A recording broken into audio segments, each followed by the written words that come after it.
I had mentioned that today I believe it's a great epiphany.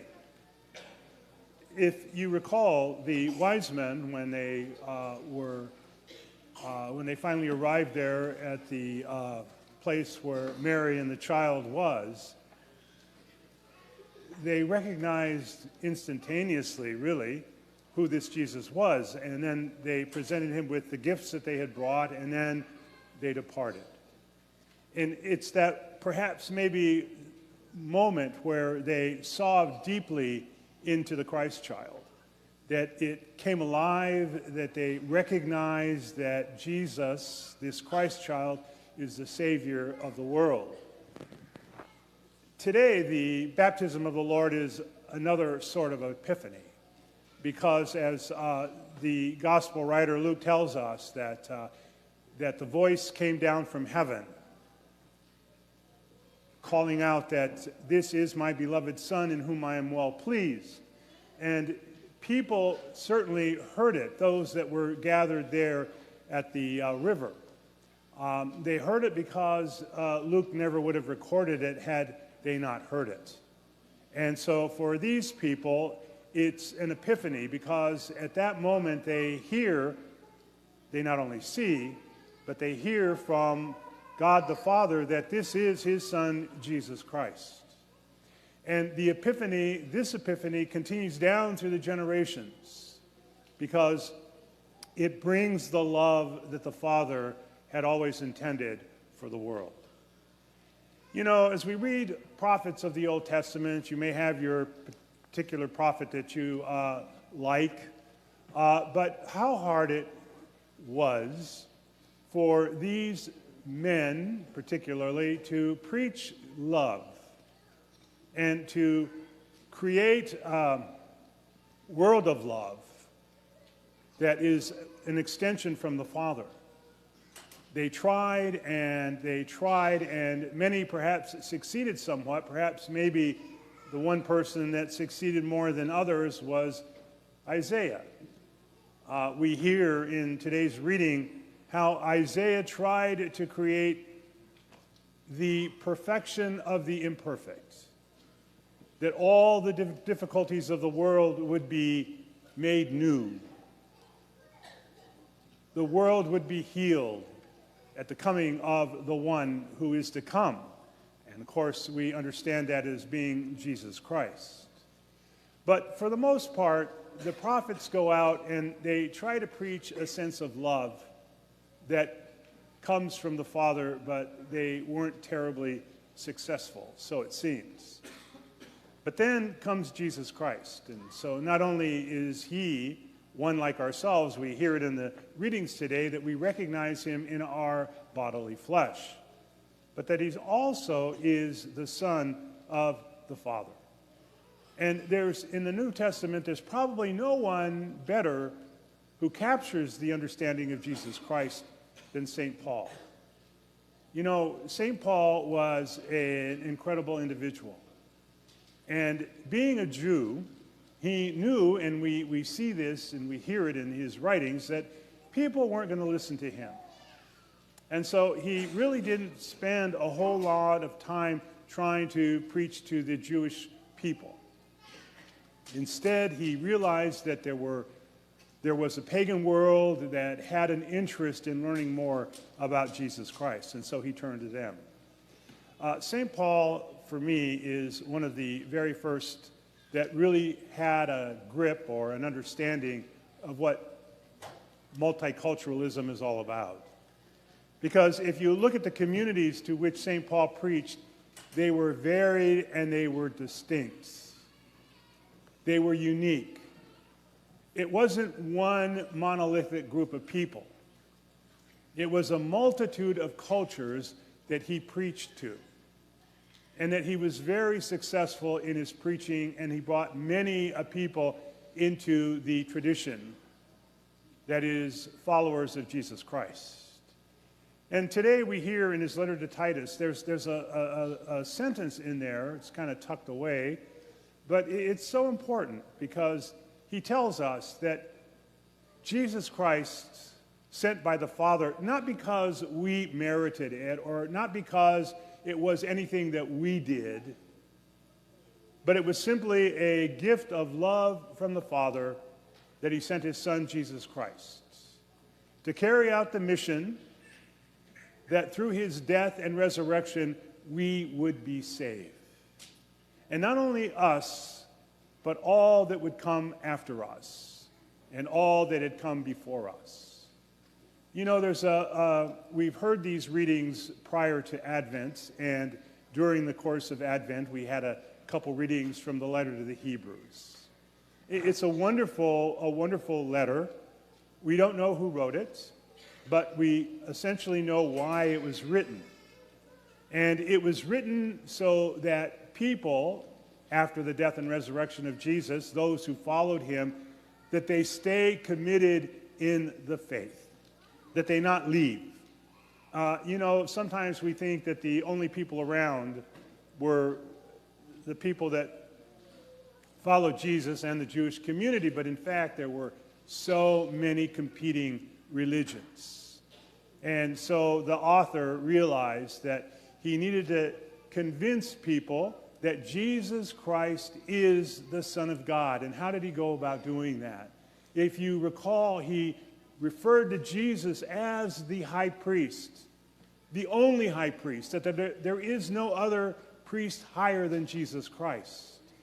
And it was only Jesus, through his suffering, his shedding of his blood, his giving up of his body to death, and then being raised, that this Jesus Christ is truly the Son of God, and that there is no other priest around who could offer sacrifice once and for all, and that the sacrifice he offered was for the remission of sins. There was no other priest that could do that. And this is what the letter to the Hebrews is speaking to those who are following Jesus Christ. Stay fast in your faith and understand clearly that Jesus is the Son of God. So we have all this information, and it kind of comes together, it coalesces in the baptism of Jesus Christ. Because through the baptism, a greater love than had been given before appears and comes to us through Jesus Christ. Have you ever taken time to ask the question, who is Jesus for me?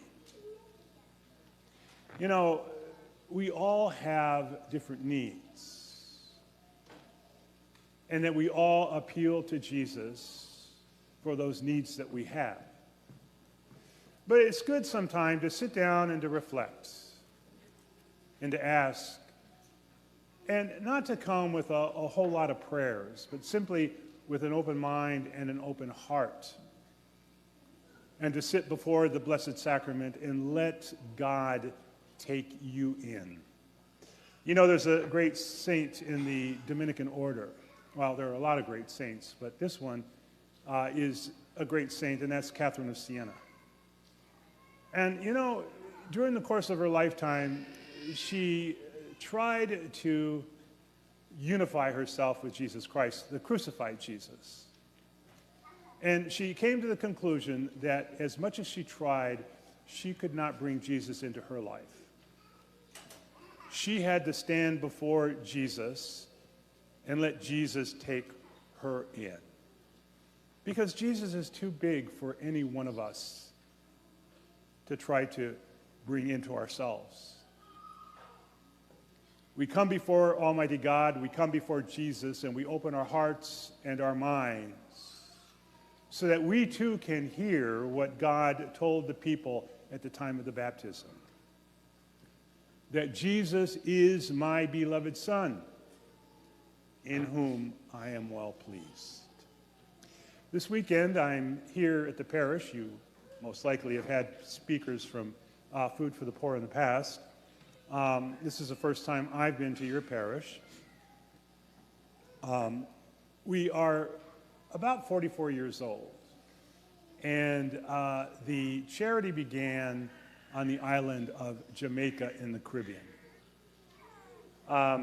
it tried to meet the needs, three needs particularly, of the poor. One was to provide clean drinking water. And even to this date, there are some places that are forced to use contaminated water. So we continue that goal of trying to produce for people as much potable drinking water as we possibly can for daily use. The second is food. People were hungry. And so Food for the Poor began providing food for these people. And to this day, we feed about 1 million people a day in all the countries that we work in. And the third ministry that we began was that of building homes. In the 44 years that we've been around, we've built well over 100,000 houses. And in the beginning, the houses were small. And over the years, they've become larger. As a matter of fact, we began with 1 bedroom and a living area. We didn't necessarily build kitchens because people like to cook outside. And we furnished them. And that was the house that we built. Now, over the years, the houses have become larger. They're 2 bedrooms. They have a living area. They do have a kitchen. The house comes with light. We provide solar batteries. And until recently, the house was allocated a private outhouse for the family. And the outhouses began leaching the contaminants into the water supply, the water table in many regions where houses were built. And so we had to come up with a better solution. And we finally did. We have a indoor, in-house, self-contained toilet. So it doesn't really create the difficulties that the outhouse did. And the indoor toilet is much better because it provides greater privacy for the family. So these are the 3 things that we continue to do, but we do so much more. We support education in all the countries that we're in. We repair schools, and we've built schools. We've partnered with organizations and companies, parishes, and individuals who have raised money to build schools. We provide for orphans. We repair and we have built orphanages over the years. Orphans are very special in the sense that if no one takes care of them, we can ask the question, then where do they end up? Generally in gangs, and that's not a good thing for the communities. There are some orphanages. I was taken to one in Honduras. The orphanage was filled with little toddlers all the way up to 18, 19-year-old children. And after speaking with the children, the administrator took us aside and told us that all the children in the orphanage are infected with AIDS. They were infected by their mothers at birth, many of them. They have no families, they have no parents, and so it's the orphanage that has cared for them and is doing a great job because it's providing them a safe environment, clothing, food, medication, and education. So that's just one kind of an orphanage that we support. And this one was located in Tegucigalpa, Honduras, and we do have other orphanages that provide the same care in other countries. But by and large, the orphanages are young, healthy boys and girls who really need care, at least until they reach their later teens. By then, they are educated. By then, they have a skill, and they're better prepared to go out into the world and to live. We have ranches that raise animals. We raise chickens and piglets and goats and cows and donkeys. And when the animal reaches a certain age, it's put up for purchase, and donors can make a contribution toward the purchase of the animal. And when the animal is purchased, it's given to a family that is able to raise it and that the animal produces for the family and is taken care of. We have beekeeping in Honduras, and that seems to be successful. Honey has a great value, and those who are engaged in beekeeping are able to support their families. So that's a good thing. We continue to provide food. And it's because people are hungry, people need the food. I want to just mention in Haiti, which I don't know if you're up with what's going on in Haiti, it's a mess. There is, per se, no civil government. The gangs are ruling the country. They've divided up Port-au-Prince. They've gone after each other, and they've killed many, many innocent people over the last couple years. Kenya has sent a peacekeeping force, police force, and it hasn't been as successful as they had hoped. So Haiti is really struggling right now. And so many of the ministries that we had in Haiti, we've cut back considerably because it's dangerous. We have had workers there in Haiti, Haitians, kidnapped, and luckily they all were returned safe. But for the most part, we have cut back. We used to have a ministry that fed 15,000 people a day in Port-au-Prince, the capital city. And what we had discovered is that many of the elderly that eat with us or that ate with us had been with us since they were teenagers, perhaps maybe a bit older. And so many of these 15,000 people have no way of securing food. And so they come to eat with us day after day, 6 days a week. On the seventh day, Sunday, we handed out grain, and they took it home and they cooked it. Now, I'd always wondered, I used to ask myself this question, and what happens when the food comes to an end?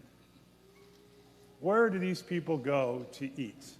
And that's a viable question today because we're not there in the numbers we were in the past. And so we're not providing as many meals as we had in the past.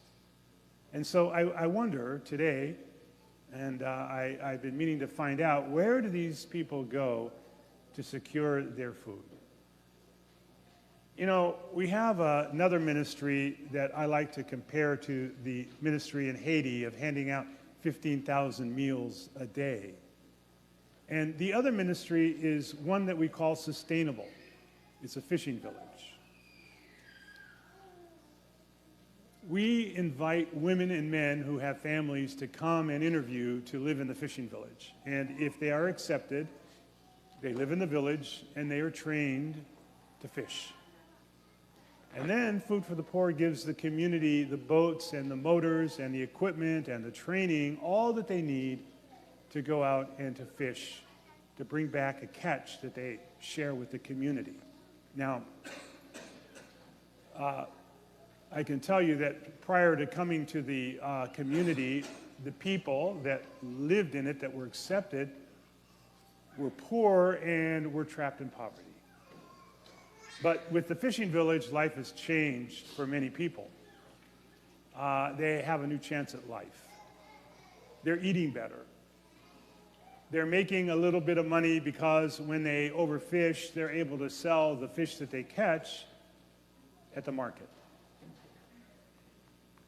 And people are gradually being helped out of poverty through the fishing village.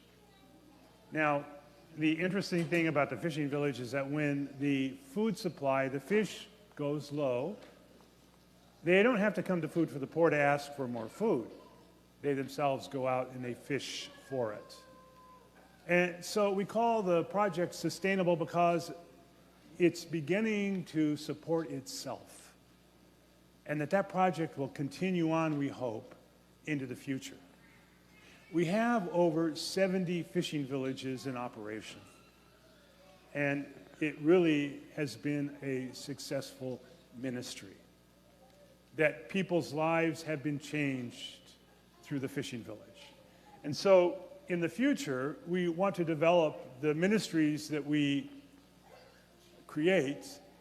We want to design them as sustainable projects, that those projects themselves will have a life that will continue on in supporting the people that benefit from those projects, whether it be a fishing village or whether it be a micro-industry or whether it be an agricultural project. We want it to be sustainable.